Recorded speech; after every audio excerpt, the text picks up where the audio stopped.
Get back. Get out of here. All right. Give them some sunflower seeds.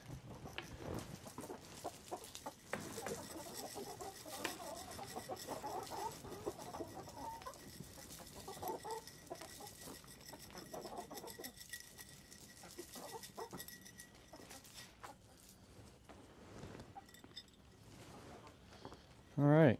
Well, watch out. Excuse me.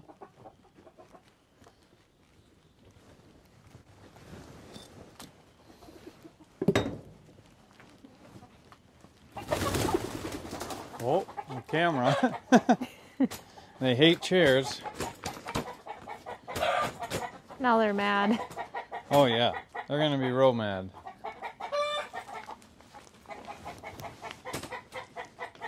Sorry guys.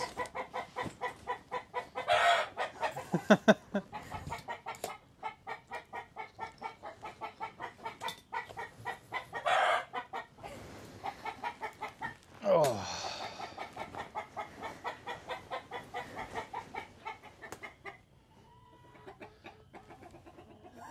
Okay. So now that they're upset. Now that we've upset our chickens, I'm Alicia. I'm Andrew. Welcome to AA Homestead. Yeah, that's going well. They hate the camera. Yeah, they don't like objects that they've never really seen before. And Drewster's losing his mind, and we brought these chairs in, and they're just kind of having an absolute fit right now. Yeah. Olive was not happy about that. No. Yep, today what we're going to do is go over, is owning backyard chickens worth it? Now that could be financially, it could just be, there could be way more than that. For us, had nothing to do with the financials when we moved here. So I'm actually surprised about the numbers. They're kind of more in our favor, I suppose, but also the numbers didn't matter to us. So we're not doing this to make money. We were doing it so that we knew where our eggs were coming from, and we knew that it was just right outside of our door. It was going to be the chickens that we fed what we wanted to feed, not what the chickens that are on the big factory farms were getting fed. So yeah, you got to decide what's best for you. Absolutely. You know, for us knowing, like he said, where it's coming from, what we're feeding them, and all of that, it's just a peace of mind knowing where all of that's coming from. And of course, I'm sure these numbers are going to change for you personally, depending on what the feed is and how you want to feed your chickens. Yep, and also keep in mind that as these chickens get older, these numbers are going to change as well, especially in terms of the amount of eggs they produce. It's going to drastically go down from year one. So this is only year one on this flock. They were, I think 8 of them were born in February of 2023 and 12 of them in April of 2023. And it is now the end of March. So they're just about, all of them are about a year old. I've got all of the data throughout the entire month of March. This is going to be 30 days, so this is the 31st today when we're filming it. I only did the 30 because, well, it's kind of an average, I guess, of what all the months are.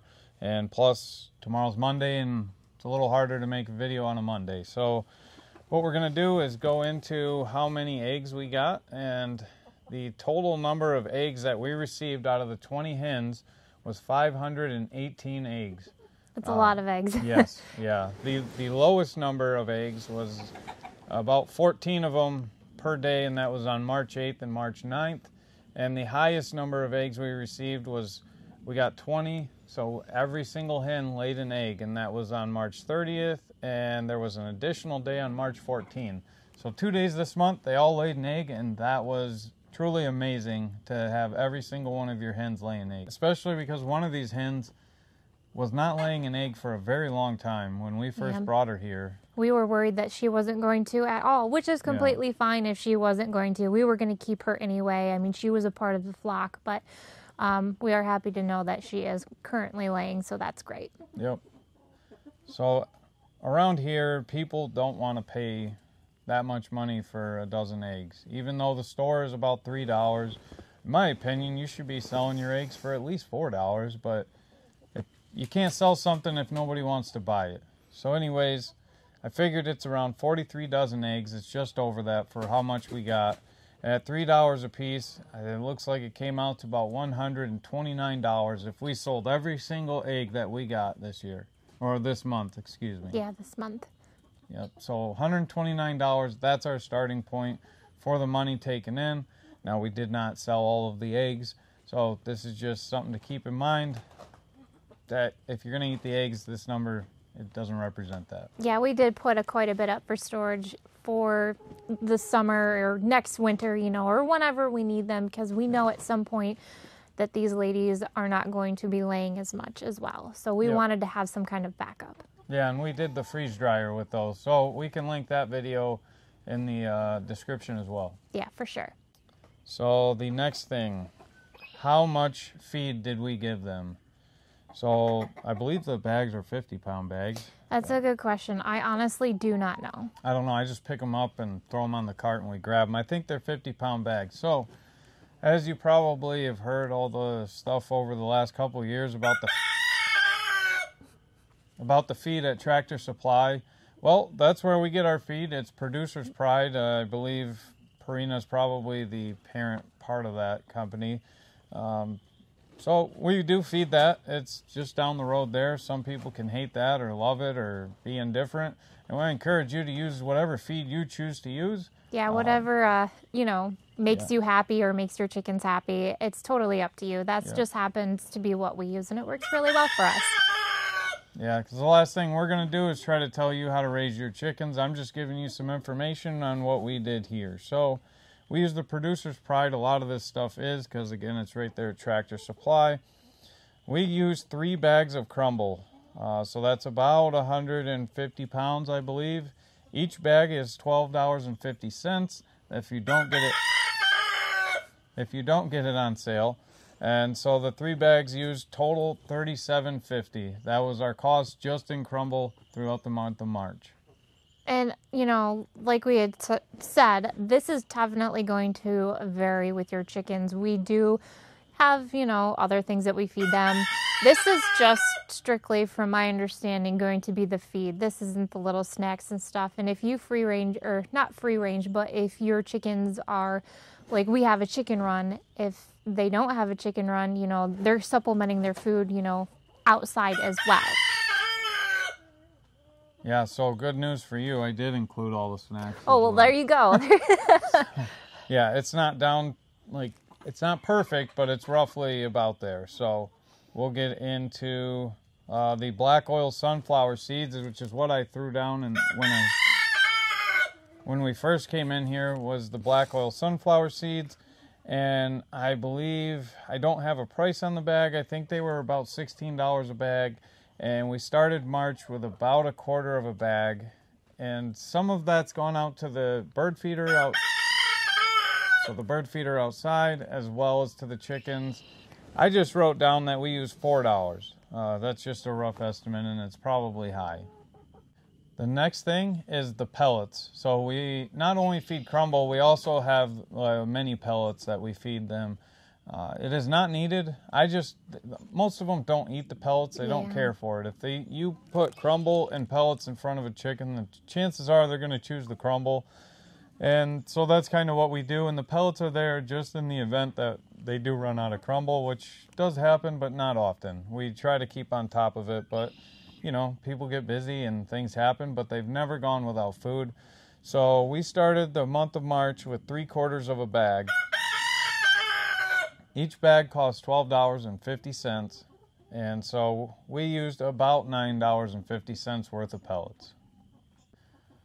So something we do around here is when it gets really cold, some people are against grains and whatever else, but we feed them cracked corn. The cracked corn, what it's going to do when they eat it is it's going to take a little longer to digest. They're going to, as it does so in the coop overnight, it's going to keep them warmer. And we're in Michigan. We get some cold nights, sometimes 0, 5 degrees. So we typically will give them cracked corn in the evening. Now in the summertime, this will slow down as we start to bring in some more snacks.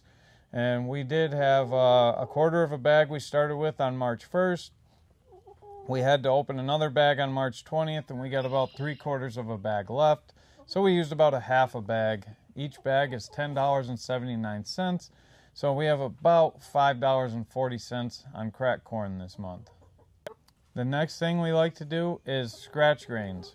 So scratch grains is, there's some cracked corn, some other things mixed in. A lot of people do that.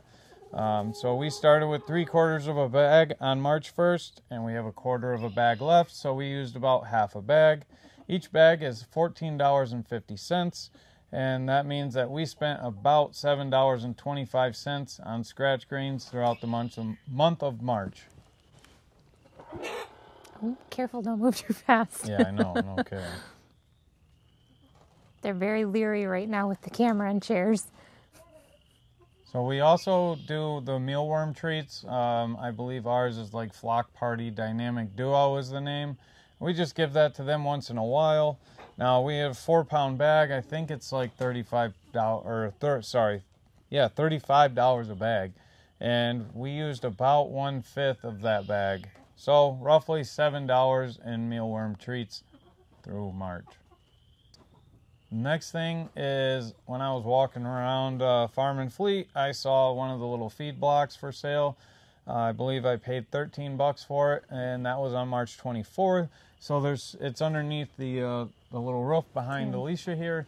There's a lot left on there. I would say you can get a feed block for just these hens and the 2 roosters we have.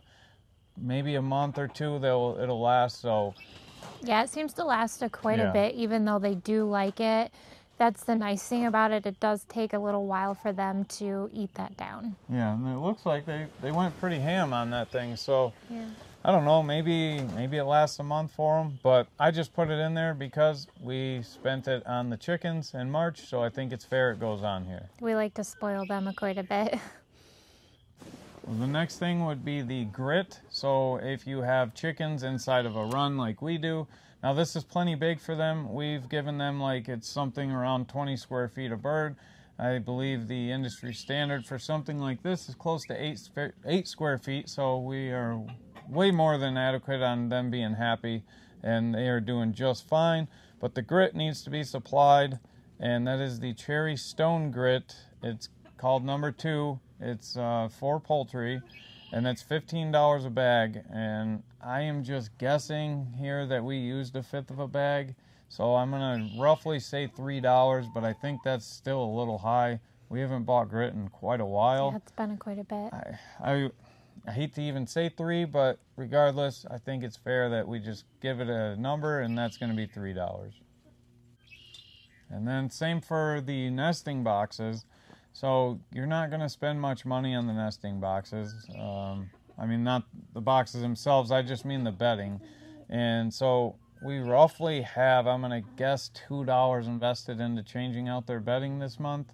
I mean, you get a pretty big bale that's all sterile, and I don't know what the cost is, $10, $15, but it lasts a long time. I mean, we're still working off the one we bought last summer. I was going to say, I don't even think we've gone through the one that we bought.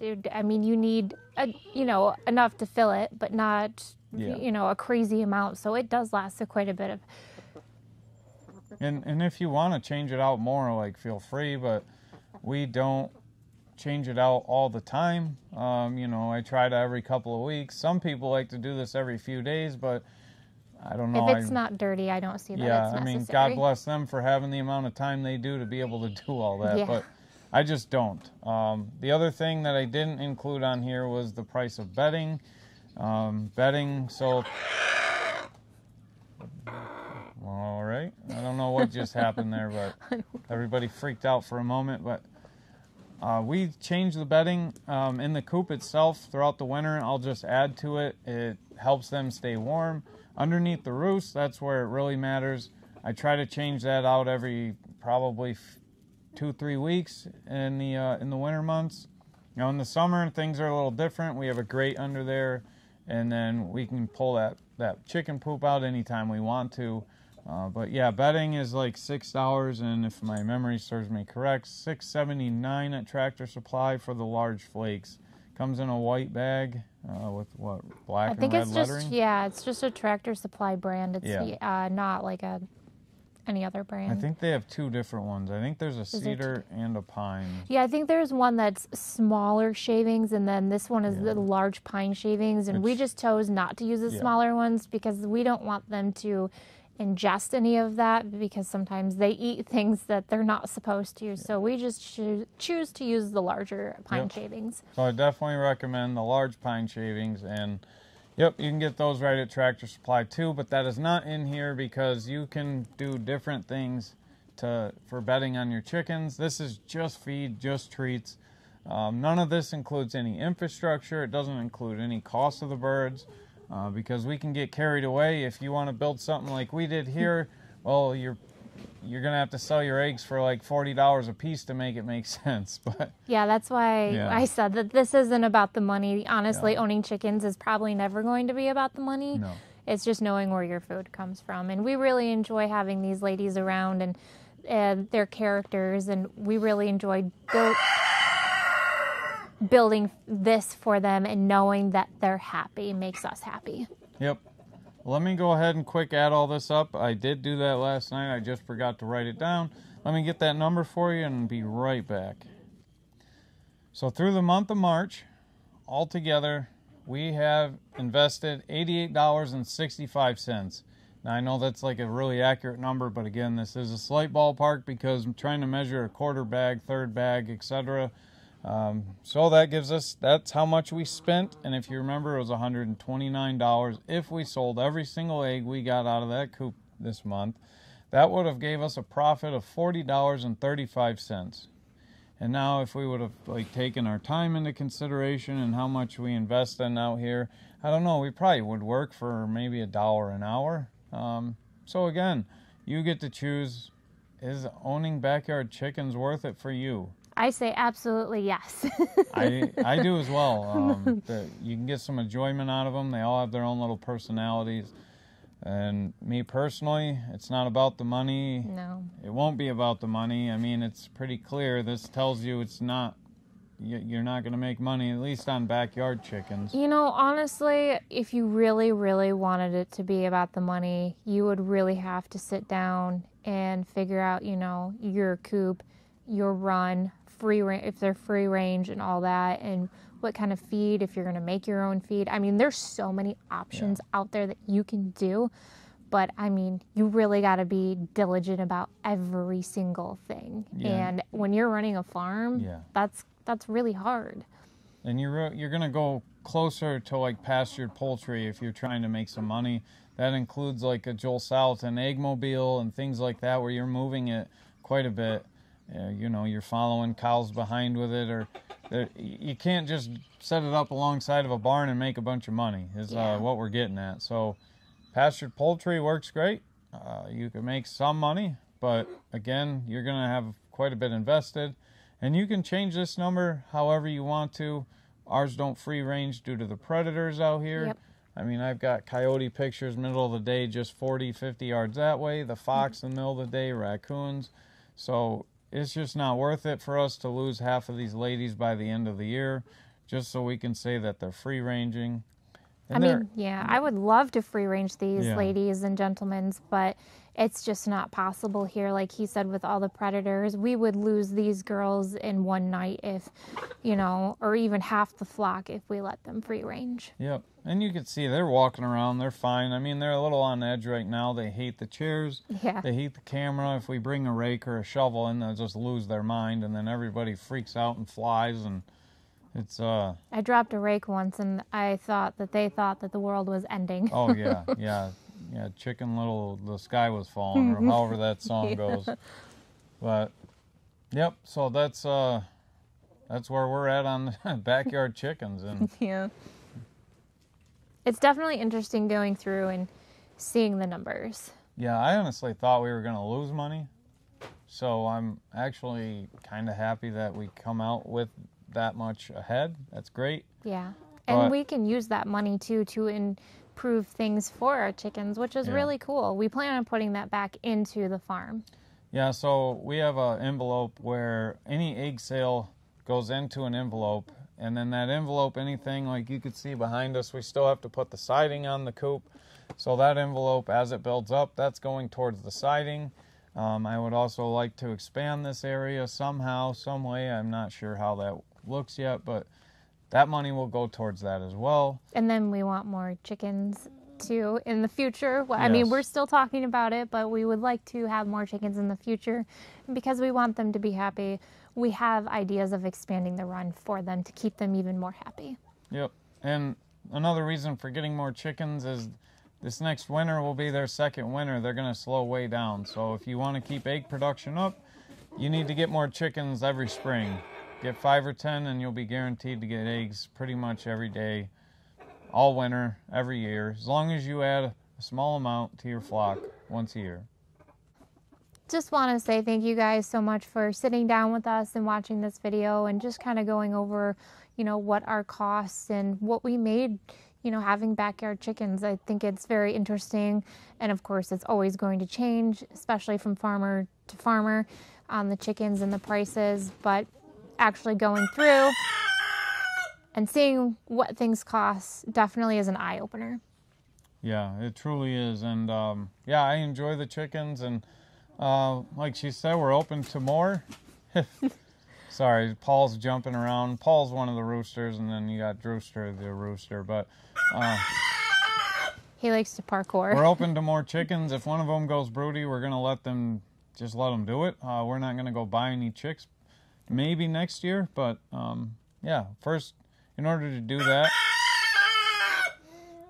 we would have to introduce them and raise them a little bit separate from this flock, and we just don't want to deal with that right now. We got other things we want to do.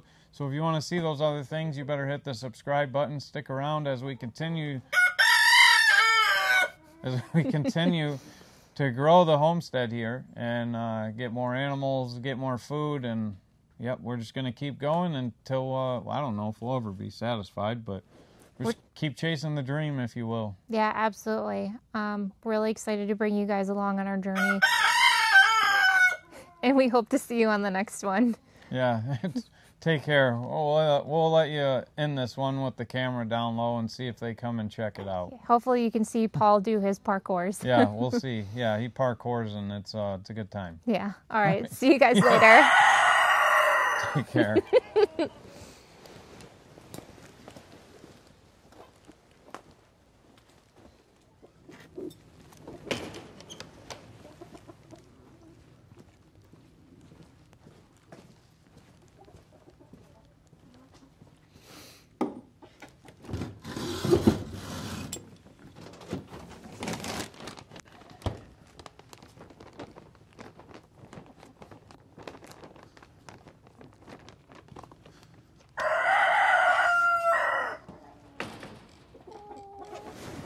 They heard you getting into it and they all stopped.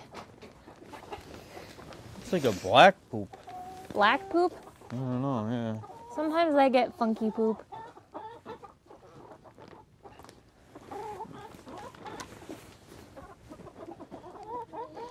All right, guys.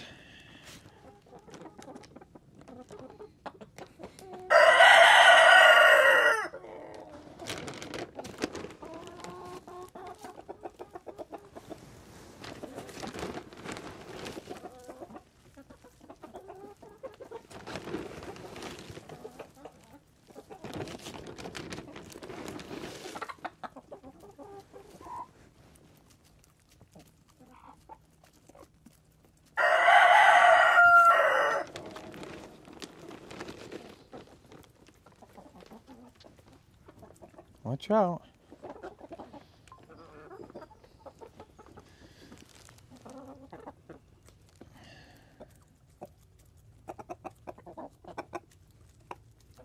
Go ahead, Drewster. He's very leery. He always is.